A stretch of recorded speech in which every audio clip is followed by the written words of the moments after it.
아멘. 귀한 찬양 감사합니다. 하나님 큰 영광 받으신 줄 믿습니다. 찬양처럼 이 시간 우리의 믿음이 더 굳세지기를 간절히 소원합니다. 우리 잠도 깰 겸해서 양옆에 있는 분들이랑 이렇게 손을 들고 큰 소리로 할렐루야 이렇게 인사 한번 하겠습니다. 할렐루야. 네, 할렐루야. 감사합니다. 감사합니다. 네, 오늘 본문 말씀은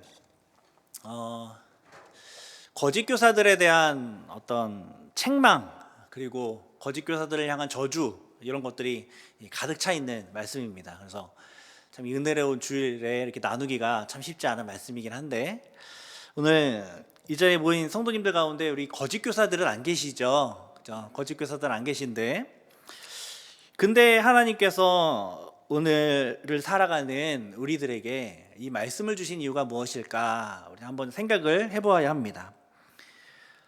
거짓 교사가 없는데, 그렇죠? 우리 가운데는 없는데 왜 이 거짓 교사에 대한 비방과 또 이 거짓 교사에 대한 경고의 말씀들을, 책망의 말씀, 저주의 말씀을 우리 가운데 하나님께서 주시는 것일까 생각을 해보면 아마 크게 두 가지 의미가 있을 것 같습니다. 첫 번째는 이 말씀을 주심으로 인해서 이 적을 알고 속지 않게 하기 위해서 하나님께서 이 거짓 교사에 대한 이 저주의 말씀을 우리 가운데 주신 것 같습니다. 이 지피지기면 백전백승이라는 말이 있죠. 적을 알면 수월하게 이길 수 있습니다. 저 적의 성격이 어떻고 적이 좋아하는 게 뭔지를 알면 그 적에게 넘어가지 않을 수 있죠. 교회의 가장 강력한 적은 교회 외부의 적이 아닙니다. 교회 외부의 어떤 것들로 인해서 교회가 무너지지 않습니다. 오히려 외부에 어떤 핍박이 있으면 교회는 더 똘똘 뭉쳐가지고 이 외부의 핍박을 이겨냈던 전적이 많이 있죠. 그런데 교회 내부 안에서 무언가 문제가 생기게 되고 신앙적인 문제가 생기게 되면 교회가 이렇게 뻥 터져버립니다. 분열되게 되죠. 그래서 교회의 가장 강력한 적은 교회 내부의 적이라 할 수 있습니다. 그 내부의 적 중에 가장 큰 영향력을 발휘하는 것이 이 거짓 교사들이죠. 거짓 가르침, 이것이 교회의 내부의 적이라 할 수 있습니다. 그러하기에 이 거짓 교사들이 어떤 특성을 가지고 있는지, 이 거짓 교사들이 왜 이렇게 거짓 이 가르침에 열광하는지, 그것을, 그리고 거짓 교사를 자처하는지, 그 정체를 알면 우리가 속지 않을 수 있죠. 그래서 그것을 가르쳐 주기 위해서 오늘 이 말씀을 우리가 주신 것이 아닌가 싶습니다. 또 하나의 이유는 무엇이냐면, 하나님께서 이 거짓 교사에 대한 저주의 말씀을 우리 가운데 주신 이유는 무엇이냐면, 거짓 교사에 대해서 알고 또 그들을 반면 교사로 삼으라는 것입니다. 우리 모두는 죄인입니다. 우리 모두의 생각은 우리의 죄로 인하여 잘못된 방향으로 생각할 수 있는 여지가 있습니다. 우리 모두 죄인이기 때문에 그렇죠. 하나님의 은혜가 아니라면 우리는 언제든지 거짓 교사를 따라갈 수 있을 뿐만 아니라 우리 자신이 거짓 교사의 역할을 할 수도 있을 여지가 우리 가운데 있습니다. 그러하기에 이 거짓 교사들의 특징을 알고 그들과 다르게 살아가도록, 그들 마음 가운데 가지고 있는, 거짓 교사들 마음 가운데 있는 동기와 다른 동기를 가지고 신앙생활할 수 있도록 우리는 스스로 그렇게 다그치고 생각할 필요가 있는 것이죠. 혹 우리 안에 거짓 교사들과 같은 그 죄성들이 있다면 그것을 점검하고, 오늘 말씀 통해 점검하고 다른 방향으로 나아가도록 교정해야 하는 것입니다. 하나님께서는 베드로를 통해서 거짓 교사를 향해 경고하고 또 거짓 교사들을 책망하게 하십니다.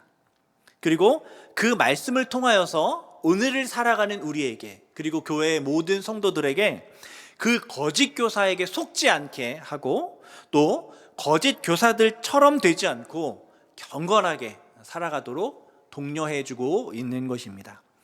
이러한 이 말씀의 은혜가 오늘 이 시간 가운데 저와 여러분 가운데 넘쳐나게 되기를 소망합니다. 가장 먼저 거짓 교사들에 대해 묘사한 표현은 10절에 보면 육체를 따라 더러운 정욕 가운데 행하며 주관하는 일을 멸시하는 자들이다, 이렇게 말씀하고 있죠. 육체를 따르는 사람이고 더러운 정욕 가운데 행하는 사람이며 주관하는 일을 멸시하는 자, 이 사람들이 거짓 교사라는 것입니다. 이들은 진리를 가르친다는 명목으로 육체를 따라 행했습니다. 더러운 정욕을 따라 행했습니다. 그것을 통해 주관하는 일을, 하나님이겠죠? 그리고 하나님의 말씀이겠죠? 그것을 멸시하였습니다. 이 사람들은 극악한 범죄자들이 아닐 수 있습니다. 그렇죠? 나름 교회 안에서 교사라고 불리우는 사람입니다. 하지만 하나님 앞에서 이들은 교사가 아니에요. 이들은 이 극악한 범죄자들과 다름없는 취급을 하나님께서 지금 하고 계신 것이죠. 이들은 육체를 따라 정욕을 따라 행하며 하나님 멸시하는 사람입니다. 예수님께서는 공생의 기간 동안 이 몇몇 사람들을 향해서 책망하시죠. 이제 머릿속에 한번 떠올려 보세요. 복음서에서 예수님께 책망받은 사람들이 누군지 한번 이렇게 떠올려 보십시오. 그런데 그 중에 살인자, 음행한 사람, 뭐 이런 그때 당시에 중범죄를 저지른 사람들, 그런 사람들이 들어있지 않습니다. 예수님께 책망받은 사람 중에 그런 사람이 있지 않아요. 오히려 돌로 쳐 죽임당할 위기에 처해 있던 음행한 여인을 예수님께서는 구해 주시죠. 변호해 주시고, 또 십자가에 달린 이 극악한 범죄자에게 나와 함께 천국에 있을 거다 말씀합니다. 대신 주님께서는 당시 의인이라 불리우던 그 선생들을 향하여, 서기관, 바리새인들을 향하여, 제사장들을 향하여 책망하시죠. 이와 같이 성경의 말씀들은 오늘날을 살아가는 성도들로 하여금 어떤 경각심을 가지게 합니다. 예수님께서 책망하는 사람이 그 중범죄자들이 아니라 교회 안에 교사라 불리우는 그 그룹들을, 교회 생활을 열심히 하고 있는 그 그룹을 지금 책망하고 있다는 거죠. 그러니까 우리가 이 경각심을 가지게 될 수밖에 없는 겁니다. 주님께서 저기 밖에 있는 중범죄자들을 책망하는 것이 아니라 교회를 향해 책망할 수 있기 때문에 그래요. 주님께서 더 주의하라고, 경계하라고 명한 사람은 저기 중범죄자들이 아니라 교회 안에서 교사라고 하면서, 영적인 스승이라고 하면서 육체를 따라 정욕 가운데 행하며 하나님 멸시하는 자들이기 때문에 그렇습니다. 경건한 척하면서 다른 사람들 앞에 교사처럼 보이면서 실제로는 육체를 따라 정욕 가운데 행하고 있는 사람들이죠. 이런 사람들이 진정으로 하나님을 멸시하는 자들이라고 베드로가 지금 경고하고 있는 겁니다. 그리고 그들을 저주하고 있는 것이죠. 이들이 어떤 사람이냐? 당돌하고 자긍하며 떨지 않고 영광 있는 자들을 비방하는 그러한, 어떻게 보면 대단한 사람들이 바로 이 거짓 교사들입니다. 이들은 자기 만족과 육체적 쾌락을 추구하는 일에 있어서 뻔뻔스럽고 자만심이 강합니다. 범죄자들은요, 내가 죄인인 줄 알고 들키게 되면 고개를 숙이게 되죠. 거짓말하는 사람들은 거짓말이 들통나게 되면 죄송합니다 라며 고개를 숙이게 됩니다. 하지만 이 거짓 교사들은 그들보다 더 육체의 정욕대로 살아가면서도 뻔뻔스럽고 자만심이 강하기까지 합니다. 자신들의 죄를 알고도 고개를 숙이기는커녕 영광 있는 자들, 말씀 보면 천사라 할지라도 비방하고 무시하는 그러한 만행을 지금 이들이 저지르고 있는 거죠. 죄를 짓는데 매우 교만한 겁니다. 어떻게 이럴 수 있을까요? 이들은 참 제멋대로인 사람입니다. 고집불통의 사람입니다. 오만한 사람입니다. 거짓 선생들이 제일 잘하는 것은 바로 비판입니다. 비판. 이들은 비판만 할 줄 알지 하나님의 말씀에 순종할 줄은 모르는 사람입니다. 이들은 사람들이 좋아하는 말이 무엇인지 알고 있습니다. 어떤 말을 하면 저 사람이 좋아하고 어떤 말을 하면 저 사람이 반응하는지 잘 알고 있습니다. 그러니까 사람들에게 어떤 인기를 얻는 교사의 역할을 할 수 있었겠죠. 그래서 하나님의 뜻을 무시하고 자신의 뜻을 내세우면서 가르칩니다. 하나님의 뜻 위에 자기의 뜻을 둡니다. 그래서 육체의 정욕대로 살아가면서도 우리들은 말씀의 사도라고 주장하고 영광의 천사들까지도 비방하고 무시하는 그러한 패역한 모습들이 그들 가운데 나타나는 것이죠. 거짓된 가르침을 하는데 사람들이 좋아합니다. 자신을 따라요. 그러니까 이렇게 교만해지게 되고 거만해지게 되고 죄를 범하면서도 뻔뻔한 모습을 보일 수 있게 되는 것이죠. 디도서 1장 10절 말씀을 보면 불순종하고 헛된 말을 하며 속이는 자가 많은 중 할례파 가운데 특히 그러하니 라고 말하죠. 이 거짓 교사들의 중요한 특징이 하나가 나오는데 불순종하는 거라는 겁니다. 순종하지 않아요. 가르치기만 하지 순종하지 않는 사람들입니다. 우리는 어떤가요? 우리는 가르치는 거 좋아합니까? 순종하는 거 좋아합니까? 순종하는 거 좋아하는 줄 믿습니다. 거짓 교사들의 가장 큰 특징이 순종 없는 가르침입니다. 그러니까 이 비방만 하는 거예요. 나는 순종하지 않는데 저 사람의 잘못된 건 뭔지, 저 사람의 부족한 건 뭔지 하나하나 꼬집어서 그것을 비방하고 이야기하는 겁니다. 참 이상하게도요, 비판 잘하는 사람들, 그런 사람들은 뭔가 있어 보입니다. 똑똑해 보입니다. 예리하게 지적하고 조목조목 하나하나 따져 비판하는 사람에게 대중이 이렇게 손을, 저 사람은 지성인이다 라면 이렇게 손을 들어주는 경우가 있습니다. 어디서 이제 그걸 제가 많이 보냐면 TV에 보면 이제 정치 토론하는 경우가 있잖아요.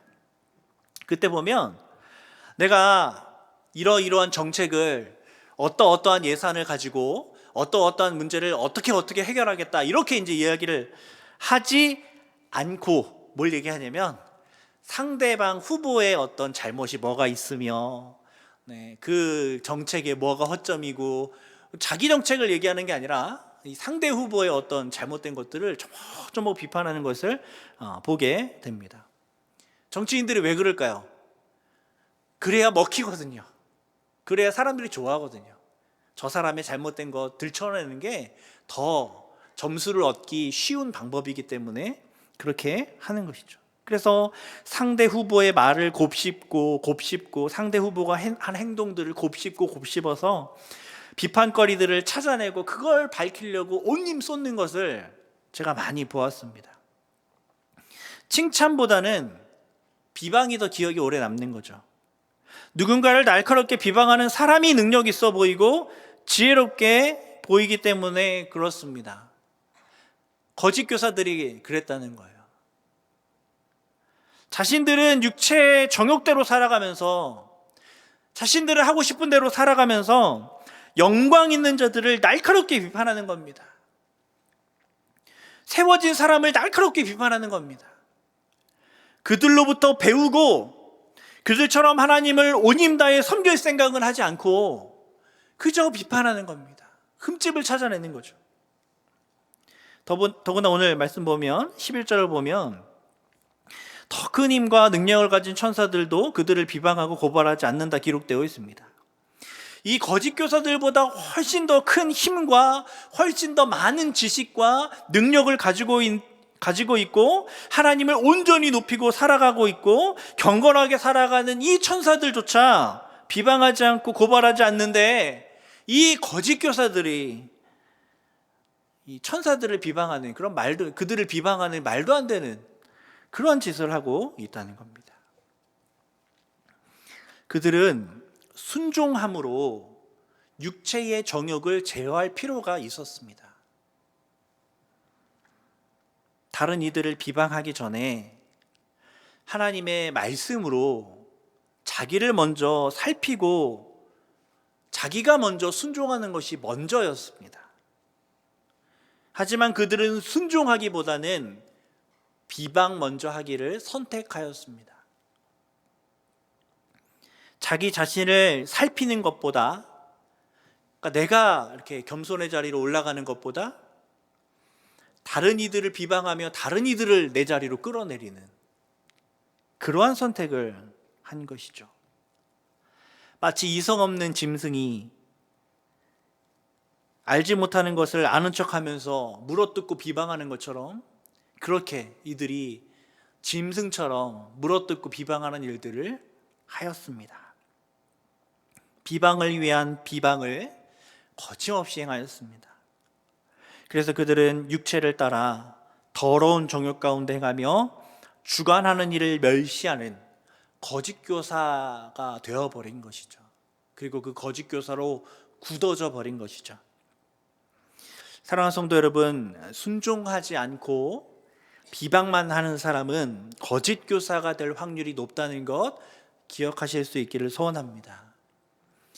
듣기보다, 배우기보다 말하고 지적하기 좋아하는 사람은 거짓 교사에 어울립니다. 딱 거짓 교사 되기에 적성에 맞는 겁니다. 꼭 기억해야 됩니다. 비방보다 순종이 먼저다. 다른 사람들의 허물보다 나의 허물이 먼저다. 교회가 어떻게 세워집니까? 비방하는 사람들로 교회는 절대 세워질 수 없습니다. 어느 교회가 비방으로 성장한 교회가 어디 있습니까? 순종하는 성도를 통하여 교회가 성장하는 거예요. 어느 교회나 그랬습니다. 역사적으로 모든 교회가 다 그랬습니다. 비방하지 않고 순종하는 성도님들 되시길 간절히 소원합니다. 또한 이들은 14절 보면 탐욕에 연단된 마음을 가진 저주의 자식이다, 이렇게 묘사되고 있죠. 탐욕에 연단된 마음을 가진 저주의 자식. 이들이 연단을 받았는데요, 뭐에 연단을 받았냐면 탐욕의 연단을 받았습니다. 탐욕의 연단. 이 연단이라고 사용된 이 단어가 연습하다, 훈련하다라는 뜻의 완료분사 수동태입니다. 그래서 동일한 어원의 동사가 옛 헬라의 이 체육 학교에서 사용된 벌거벗고 운동하다, 뭐 이제 올림픽이나 이런 것들을 하기 위해서 벌거벗고 이제 운동을 하는 그러한 뜻을 가지고 있는 단어예요. 그러니까 운동선수가 열심히 단련하는 것처럼 이들이 단련을 했는데 뭐로 단련하냐면 탐욕으로 단련하는 거죠. 탐욕으로. 이게 아령을 들고 운동장을 막 달리는 것처럼 이들이 탐욕의 아령을 들고 이 탐욕의 길로 막 다름질하며 연습한 겁니다. 작은 아령으로 시작해서 점점 무게를 늘리면서 이 아령 드는 것처럼 처음에는 작은 탐욕을 채우고 점점 더 큰 탐욕을 채우고 더 채우고 하여서 이 탐욕으로 연단된 그런 아주 탐욕의 달인이 된 것이죠. 그래서 결국 삶에 탐욕이 스며들게, 자연스럽게 스며들게 된 겁니다. 그리고 그들이 그렇게 탐욕으로 연단된 결과 저주의 자식이 되어버린 거죠. 거짓 교사들은 탐욕을 허용하였고 탐욕을 즐기는 사람들이었습니다. 그래서 이들은 탐욕의 달인이 되었는데 낮에도 밤에도 교회에서도 세상에서도 집에서도 일터에서도 탐욕을 일삼는 탐욕의 달인이 되었습니다. 탐욕의 초보자는요, 이 밤에만 탐욕을 부리는데 13절 보면 이들은 낮에도 즐기고 노는 것을 기쁘게 여기는 자들이었습니다. 이 탐욕의 초보자가 왜 밤에만 이제 탐욕을 부리냐면 남들 안 보게, 안 들키고 탐욕을 하거든요. 근데 이들이 대놓고 어디서나 이제 탐욕을 아주 당당하게 부리게 되는 탐욕의 달인들이 된 겁니다. 밤에 흥청망청 유흥 벌이는 것도 바르지 못한 삶인데 이들은 대놓고 한낮에 유흥을 벌이고 그것이 옳다라고 가르친 겁니다. 이사야 5장 11절에 보면 아침에 일찍이 일어나 독주를 마시며 밤이 깊도록 포도주에 취하는 자들은 화 있을진저 말씀하고 있죠. 여기에 예언된 자들이 바로 이 거짓 교사들입니다. 아침 일찍부터 독주를 마시고 밤이 깊도록 술을 마시면서 취해 있는 거죠. 탐욕에 취해 있는 겁니다. 하고 싶은 대로, 하고자 하는 대로 살아가는 겁니다. 자기의 욕정을 채우며. 또 이들이 연애할 때 그들의 속임수로 즐기고 노는 사람들이라고 이제 성경에 기록되어 있는데, 학자들에 의하면 여기서 이제 연애라는 말은 성도들과 함께 음식을 나누는 애찬을 의미한다라고 말합니다. 유다서 1장 12절을 보면 그들은 기탄 없이 너희와 함께 먹으니 너희의 애찬에 암초요 자기 몸만 기르는 목자요 바람에 불려가는 물 없는 구름이요 죽고 또 죽어 뿌리까지 뽑힌 열매 없는 가을 나무요 라는 기록이 있는데, 여기서 애찬이 연회와 동일한 단어입니다. 오늘 성경에 써 있는 연회와 동일한 단어입니다. 그러니까 이 당시 교회의 이 애찬을 경건하게 드리지 못하는 사람들이 생겨나게 됐고, 그로 인해서 애찬 중지까지, 우리가 알고 있는 이 성찬, 그것을 중지까지 몰고 오기까지 했습니다. 하나님의 성도들이 함께 모여서 주 안에서 거룩한 교제를 나누는 그 애찬이 여기 이 세상의 그 방탕한 연회처럼 바뀌어 버리게 된 겁니다. 아마도 이러한 일들이 거짓 교사들 사이에서 일어났음을 우리가 알 수 있는 것이죠. 건전한 애찬에 속임수를 동원하여 그들의 연락을 위하여 이것을 사용하였습니다. 자기의 탐욕을 채우기 위하여 교회 행사를 사용하고 자기의 탐욕을 채우기 위해서 교회의 교제 모임들을 사용하는, 이 애찬을 해야 한다는 이 주장으로, 그것을 핑계로 자기의 욕정을 채우는, 그래서 교회의 건전한 교제를 방탕함으로 물들이는 그런 모습을 담대하게 이 거짓 교사들이 보여주고 있었던 겁니다. 또 14절 보면 그들은 음심이 가득한 눈을 가지고 범죄하기를 그치지 아니하고 굳세지 못한 영혼들을 유혹하였다고 말씀합니다. 이 굳세지 못한 영혼들이라는 표현은 교회 밖에 사람들을 말하는 게 아니죠. 교회 안에 들어와 있는 신앙의 초보자들을 이야기하고 있는 겁니다. 이제 막 교회에 들어왔거나 신앙이 연약한 자들을 이렇게 표현할 때 쓰는 표현이잖아요. 그러니까 이 거짓 교사들이 그 연약한 자들을 꿰어내는 일들을 하였는데 음심의 눈을 가지고 그렇게 행하였다라는 겁니다. 그래서 새 가족들이나 신앙이 굳세지 못한 영혼들을 유혹해서 그들과 함께 음행하였다는 겁니다. 교회 밖에서 음행을 저지르는 것으로 부족하여서 교회 안으로 음행을 가지고 온 겁니다. 그렇다면 여기서 말하는 음행이 무엇일까요? 여자와 남자 간에, 남자와 여자 간에 은밀하고 부적절한 성관계가 우리가 흔히 말하는 음행인데, 여기서 말하는 음행이 그것만을 의미하는 것일까요? 그렇지 않죠. 하나님께서 우상 숭배를 음행이라고 말씀하셨던 것과 같은 그런 음행입니다. 하나님 외에 다른 것을 더 좋아하게 만들고 하나님을 섬기는 것보다 다른 것을 섬기는 것이 더 좋다라고 여기고 가르치는 그러한 모든 행동들이 음행이죠. 하나님보다 더 중요한 것들이 생기게 만드는 것이 바로 음행입니다. 그런데 이 거짓 교사들이 교회에 처음 나온 사람들을, 신앙이 연약한 사람들의 그 모든 신앙을 바꾸어 하나님보다 다른 것이 더 중요하다, 하나님을 섬기는 것보다 다른 것을 섬기는 것이 더 좋다라며 그렇게 가르치고 꿰어내고 음행하였다는 것이죠. 이들은 정말 어느 때나 어느 장소에서나 쉬지 않고 탐욕을 즐기는, 탐욕에 연단된 마음을 가진 사람들이었습니다. 이들이 처음부터 이랬을까요? 이들이 처음부터 이렇게 아침부터 늦은 저녁까지 어느 장소에서나 끊임없이 쉬지 않고 탐욕을 부리는 사람은 아니었을 겁니다. 처음에는 밤에만 탐욕을 채우는 사람이었고, 처음에는 밖에서만 탐욕을 채우는 사람이었을지도 모릅니다. 하지만 그들이 점점 탐욕의 연단이 되고, 그래서 이제 낮에도 밤에도 교회에서도 탐욕을 저지르는 저주의 자식들이 되어버린 것이죠. 사랑하는 성도 여러분, 탐욕을 허용해서는 안 됩니다.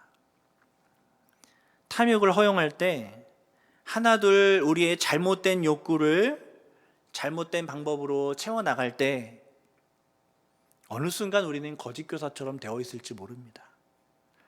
아무리 작은 것이라도 그것이 하나님 기뻐하지 않는 욕구라면, 아주 작은 선택과 작은 것이라도 하나님이 기뻐하시는 욕구가 아니라면, 하나님이 우리에게 바라시는 욕구가 아니라면 그것을 버리실 수 있기를 소원합니다.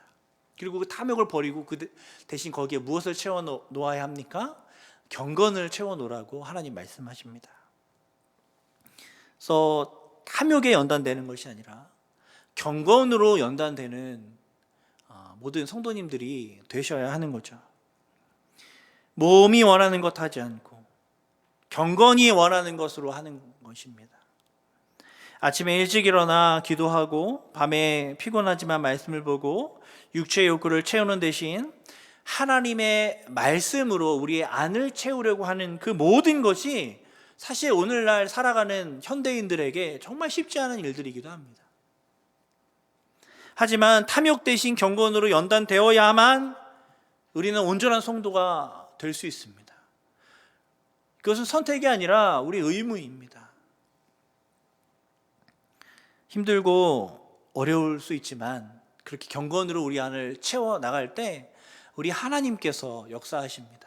하나님께서 우리 믿음을 더 굳건하게 하시고 우리에게 그 모든 탐욕을 내어버릴 수 있는 힘을 우리 가운데 허락하여 주십니다.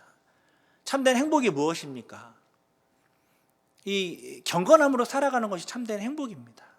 무언가 세상의 그 어떤 물질들이나 이것들이 다 채워지고 내가 하고 싶은 대로 다 일이 진행되는 것이 행복이 아니라 참된 진리 안에 있다는 확신이 내 안에 들고 하나님이 기뻐하는 삶을 살고 있다는 확신이 내 안에 들고 나의 삶이 하나님 보시기에 가치 있다라는 생각이 들고, 그럴 때 우리가 참 행복 가운데 나아갈 수 있는 것이죠.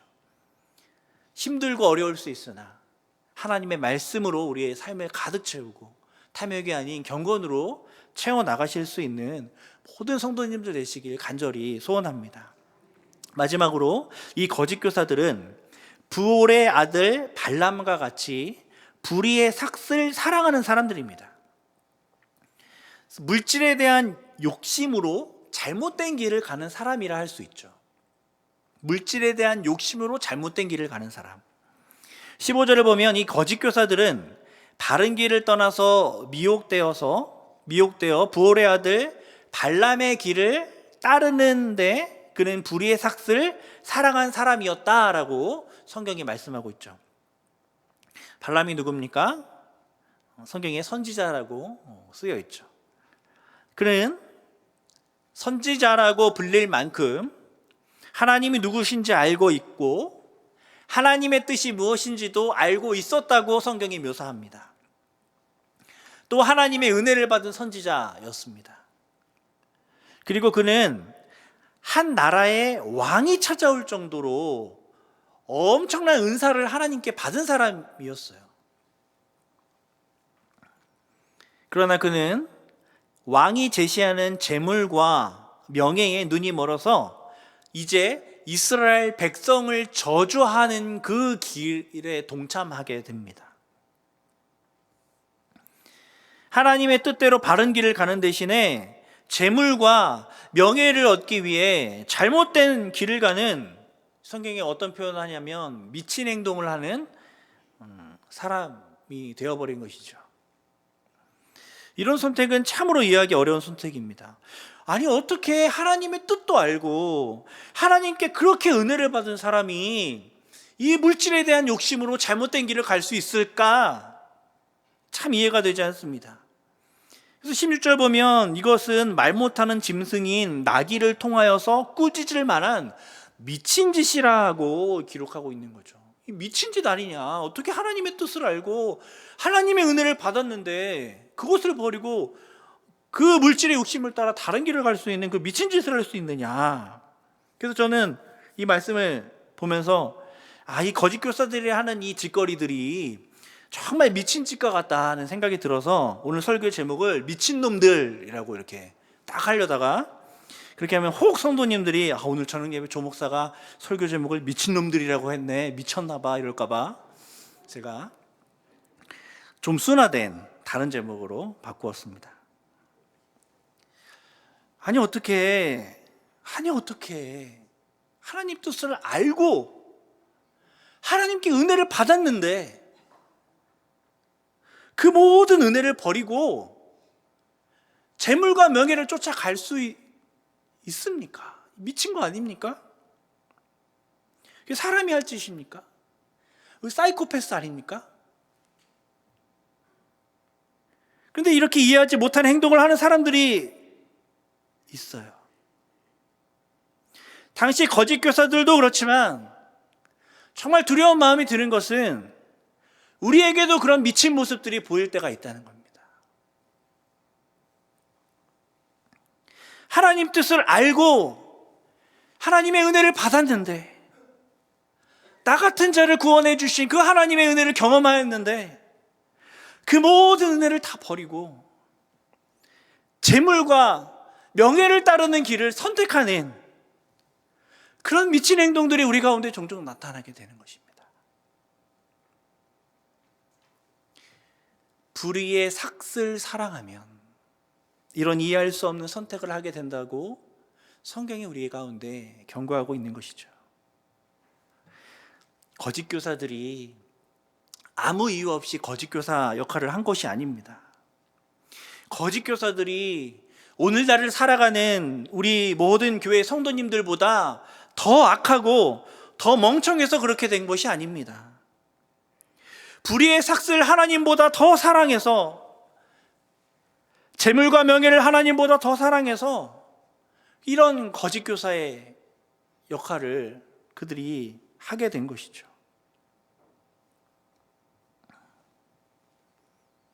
이렇게 하나님의 뜻을 알면서 미친 짓을 하는 사람이 저 옛날에 거짓 교사들만 있는 게 아니라 바로 우리에게도 있기에 하나님께서 이 말씀을 우리에게 주신 것이 아닌가 하는 경고의 말씀으로 저는 이 말씀이 받아들여집니다. 사랑하는 성도 여러분, 재물과 명예를 하나님보다 더 사랑하게 될 때 우리는 거짓 교사들이 될 수 있다는 것 기억하실 수 있기를 소원합니다.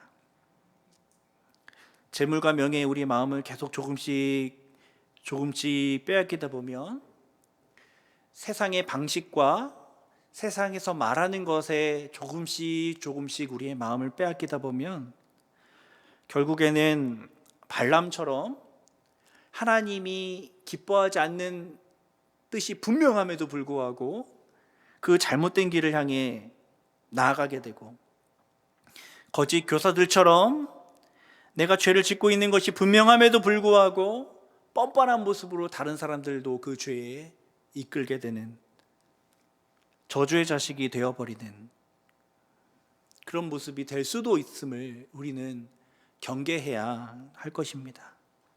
그래서 우리는 정말 마음을 다하여 재물과 명예 대신에 하나님의 말씀을 채워 놓아야 하고, 하나님의 정서, 기도를 통하여 하나님의 정서를 우리 내면 가운데 받아들이며, 그래서 더 하나님 사랑하기 위해 이 세상 모든 것보다 더 하나님을 집중하고 더 하나님을 사랑하기 위해 계속해서 힘써 예배를 드려야 하고, 더 힘써 기도를 하여야 하고, 더 마음을 다하고 목소리를 높여 하나님을 찬양해야 하는 줄로 믿습니다. 이제 말씀을 정리하겠습니다. 오늘 말씀은 거짓 교사들을 향한 책망의 말씀이지만 동시에 우리를 향한 경고의 말씀이기도 하죠. 거짓 교사들의 정체를 알아서 그들에게 속지 말고 그들로부터 승리해야 하는 그런 가르침을 주기 위한 말씀이기도 하고, 또 거짓 교사들을 반면 교사로 삼아서 우리는 그런 거짓 교사가 되지 말아야겠다라는 그런 말씀으로도 받아들여질 수 있습니다. 그래서 베드로가 오늘 거짓 교사들에 대해 세 가지로 설명하죠. 첫 번째는 이들이 순종을 하지 않고 비방만 하는 자들이다 말씀했고요. 두 번째, 이들이 탐욕에 연단된 자들이다 말씀했고요. 세 번째, 이들이 불의의 삭슬 사랑하는 사람이다 라고 말씀드렸습니다. 사랑하는 성도 여러분, 비방하지 마시고 순종하시길 바랍니다. 탐욕으로 연단하지 마시고 경건으로 연단하시길 바랍니다. 불의의 삭신, 재물과 명예를 사랑하지 마시고 하나님을 더 사랑하실 수 있기를 소원합니다. 그렇게 온전한 성도로 살아갈 때 우리가 우리의 자녀들에게 좋은 교사가 될 수 있고 수많은 영혼들을 온전하게 양육할 수 있는 참된 교사, 참된 교회가 되어 하나님께 영광 올려드릴 수 있을 줄 믿습니다. 이 시간 함께 기도하며 나아가겠습니다. 아버지 하나님, 우리 가운데 은혜를 주시고 우리 가운데 하나님을 아는 지식을 주셔서 이렇게 하나님 앞에 신앙생활에 나갈 수 있도록 역사하심에 참으로 감사드립니다. 하나님, 오늘 우리가 이 거짓 교사들을 향한 하나님의 말씀을 들으며 우리 자신을 돌아보게 됩니다.